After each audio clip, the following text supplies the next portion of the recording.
Olá, alunos, paz do Senhor Jesus. Chegamos à lição de número 5 da lição bíblica de jovens. Eu sou o professor Rildo Alves e o tema que nós iremos estudar é As Bodas do Cordeiro. E a síntese desta lição nos diz o seguinte: somente os crentes fiéis ao Senhor participarão das bodas do Cordeiro. E os objetivos desta lição são, primeiro, apresentar a parábola das bodas do Cordeiro. Segundo, evidenciar as características das bodas do Cordeiro. E terceiro, mostrar que as bodas do Cordeiro serão um tempo de festa e de alegria para os servos de Deus. E o texto bíblico desta lição está baseado no Evangelho de Mateus, capítulo 25, versículos do 1 até o versículo 13. Antes de nós falarmos sobre o primeiro ponto, eu quero abrir aqui um parênteses para fazer um comentário sobre a lição de hoje, para que você possa ter uma melhor clareza sobre os eventos que acontecerão após o arrebatamento.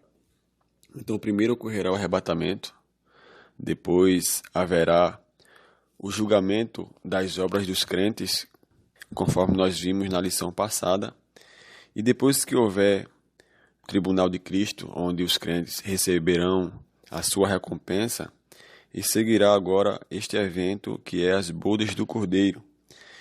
A Bíblia fala sobre isso de uma maneira figurativa, ela pega o exemplo do casamento judaico. E quando falamos de casamento, o Senhor aqui ele faz uma analogia em que ele será o noivo e a igreja a sua noiva. Só que é interessante, é importante a gente deixar claro que quando ele fala sobre casamento, sobre essa questão aí, não está falando no aspecto sexual, ele está falando de uma maneira simbólica de como a noiva deve se preparar para um evento importante e de que características essa noiva tem que ter no sentido de pureza, no sentido de santificação. Então, essa analogia que a Bíblia ela fala sobre as bodas do Cordeiro e do casamento entre Cristo e a igreja é de que, assim como a noiva ela se reserva para o seu marido, aqui no contexto judaico, da mesma forma a igreja deve se santificar e se reservar para um dia ter direito de morar nos céus para sempre com o Senhor.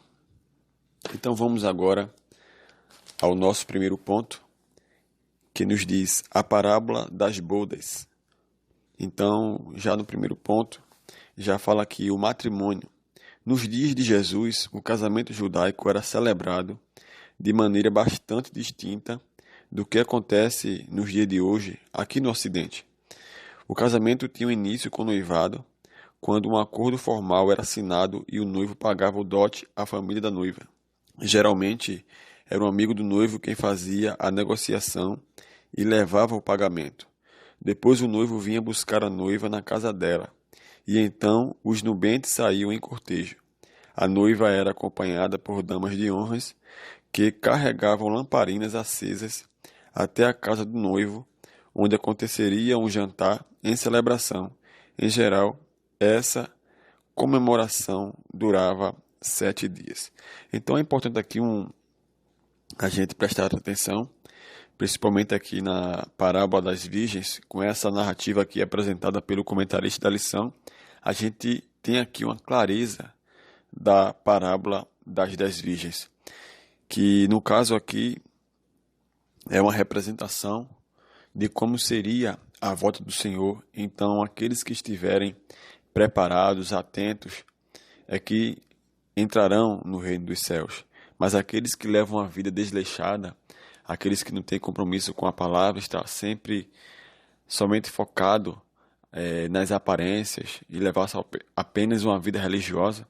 Então essas pessoas, elas serão pegas de surpresa e perderão o direito de entrar lá se não tiver esse preparo.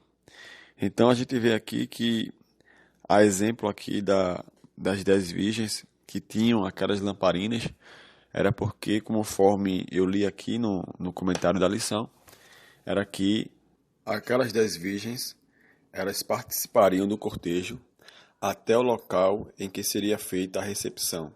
Uma analogia seria feito como acontece aqui nos casamentos no Brasil, em que os noivos vão à igreja para a cerimônia, mas a parte que se aplicaria aqui ao contexto bíblico seria que após o acontecimento da cerimônia, todo mundo vai para o local onde vai ter a recepção. Então, o local onde aquelas virgens entrariam seria o local onde haveria a recepção.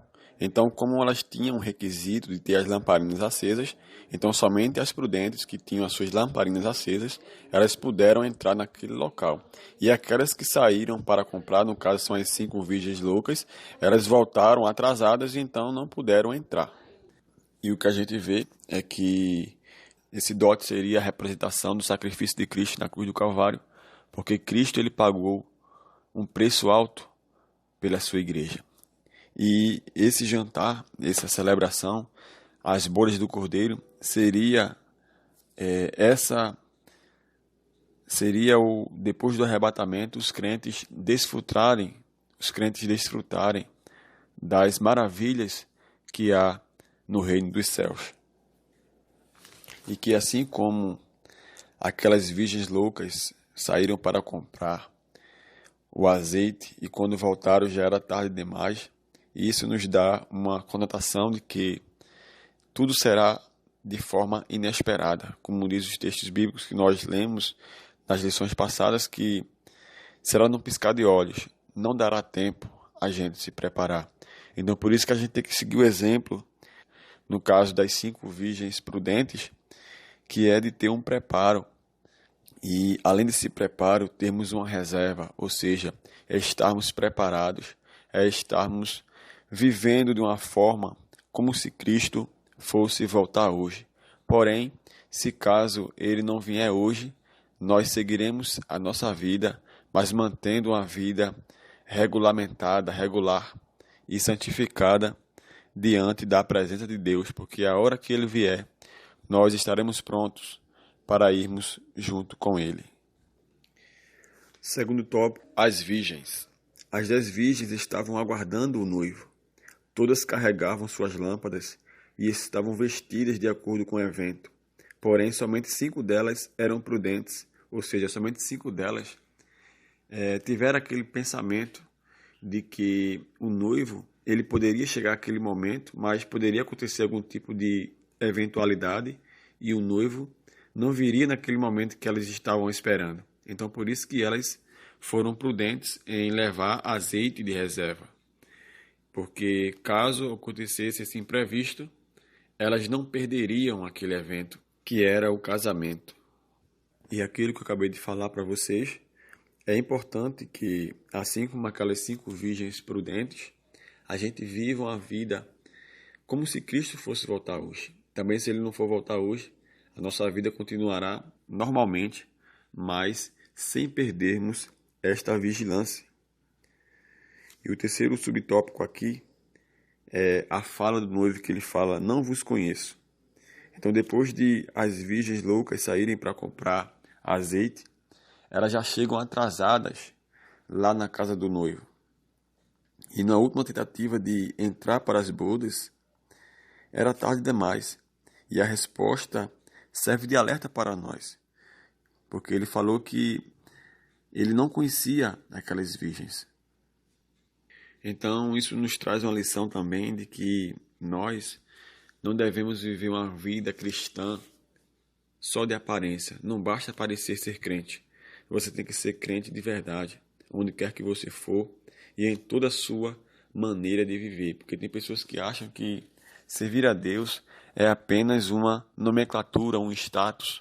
Então essas pessoas vão se surpreender naquele dia, quando o Senhor for dizer para aquelas pessoas que chegarem-se diante dele para cobrar alguma coisa a ele, porque pregou no nome dele, porque expulsou demônios no nome dele. Mas a resposta que ele vai dar é essa: apartai-vos de mim, que eu não vos conheço. O que ele quis dizer aqui é que essas pessoas só faziam as coisas por fazer, por aparência, mas não tinham um real compromisso, um real relacionamento com Deus. A gente tem que ter isso em mente, que nós devemos servir a Deus de forma coerente, de forma verídica e não por aparência. O segundo ponto aqui nos diz características das bodas do Cordeiro. Aí vem o primeiro tópico aqui. Quando se darão as bodas do Cordeiro?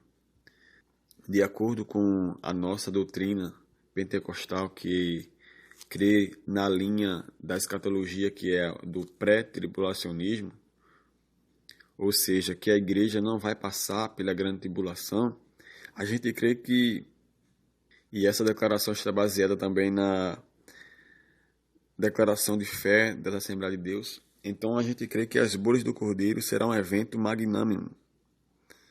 A gente crê que será um evento que acontecerá após o tribunal de Cristo e antes da volta gloriosa de Jesus com sua igreja glorificada. Então deixa eu explicar aqui. O que acontece é que primeiramente vai acontecer o arrebatamento.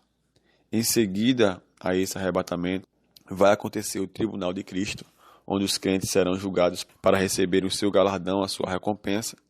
E depois que findasse esse processo aí de tribunal de Cristo, segue-se as bodas do Cordeiro.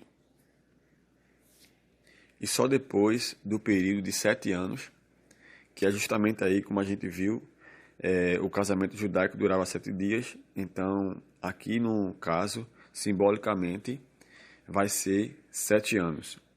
E a primeira parte desses 7 anos, 3 anos e 6 meses, será de uma falsa paz aqui na terra, para os que ficarem, e depois, na segunda metade, será 3 anos e 6 meses de tribulação, onde no final dessa segunda parte, Jesus Cristo ele virá com a sua igreja em corpo glorificado para derrotar o anticristo, o falso profeta, e instaurar ali o seu reino milenar, que é onde diz a expressão bíblica que fala que todo olho o verá.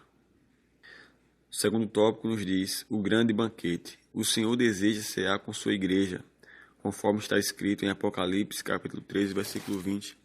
Ele declarou à igreja de Laodiceia: eis que estou à porta e bato.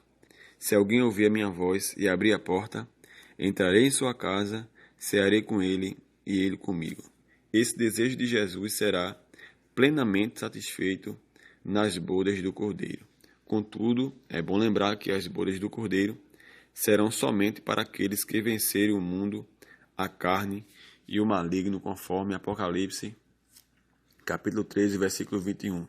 Somente os vencedores terão direito de se assentarem à mesa do Senhor, ou seja, somente aqueles que permanecerem fiéis até o fim e que forem arrebatados é que terão esse direito de cear com o Senhor lá no reino dos céus. E o terceiro tópico nos diz que, no caso, seria a característica das bodas do Cordeiro, é a conclusão do plano da redenção. Durante toda a história da igreja, o desejo de Deus sempre foi conduzi-la até as bodas do Cordeiro. Agora, diante da imortalidade e da incorruptibilidade dos corpos dos santos, a noiva de Cristo terá a imagem de Deus restaurada e a própria natureza intrínseca de Cristo. Será o triunfo da Igreja do Senhor aqui na terra, que foi tão maltratada e perseguida. Todavia, agora poderemos dizer: levou-me à sala do banquete, e o seu estandarte em mim era o amor, conforme Cantares, capítulo 2, e o versículo 4. Ou seja, as bodas do Cordeiro será como uma espécie de descanso, de recompensa celeste, porque a igreja, enquanto esteve aqui na terra, enquanto estiver aqui ainda na terra, ela será perseguida. E lá no céu será um lugar de descanso, onde não haverá mais perseguições e onde não haverá mais tribulações nem dificuldades. Lá será apenas alegria. O terceiro ponto nos diz tempo de festa e de alegria. O primeiro tópico nos diz alegria, exultação e glória. O texto bíblico do Apocalipse, capítulo 19, versículo 7, traz esperança e alegria para todos os crentes em Jesus Cristo. Neste mundo enfrentamos tribulações, tristezas e provações, mas temos certeza de que haverá um tempo de júbilo. As bodas do Cordeiro é uma promessa que Cristo tem para a sua igreja, como também uma forma de incentivo para que nós possamos manter a nossa fé firme no Senhor Jesus. Pois quando nós temos um propósito a ser alcançado, nós temos uma motivação mais forte, porque nós passamos a entender que tudo que nós estamos vivenciando faz parte do processo, porque lá na frente a nossa recompensa positiva virá, o nosso descanso virá. O segundo tópico nos diz, a esposa se aprontou. Aprontar aqui significa preparo. Então, assim como a noiva em um casamento da vida real, ela se apronta para o grande dia do seu casamento. Assim deve ser a igreja do Senhor.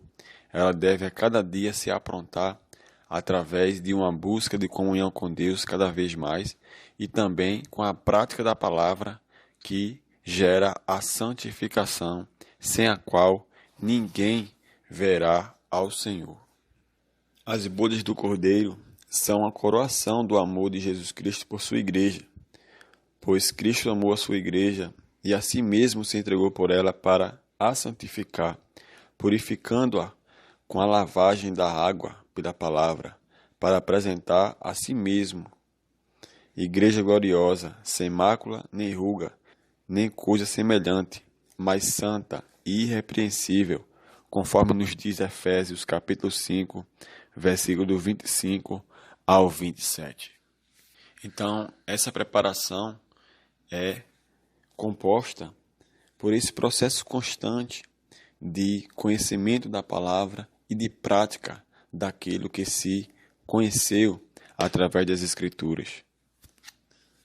Porque é a prática da palavra que nos torna irrepreensíveis, não que sejamos perfeitos, mas que não precisaremos que ninguém fique tendo que nos repreender, porque a palavra ela vai trazendo clareza e vai nos direcionando sobre o que devemos ou não fazer, sobre que tem coisas que nos são permitidas, mas nem todas nos convêm. E para finalizar, o último tópico, um chamado especial. Em Apocalipse, capítulo 19, versículo 9, nos afirma que felizes serão todos aqueles que foram chamados à ceia das bodas do Cordeiro.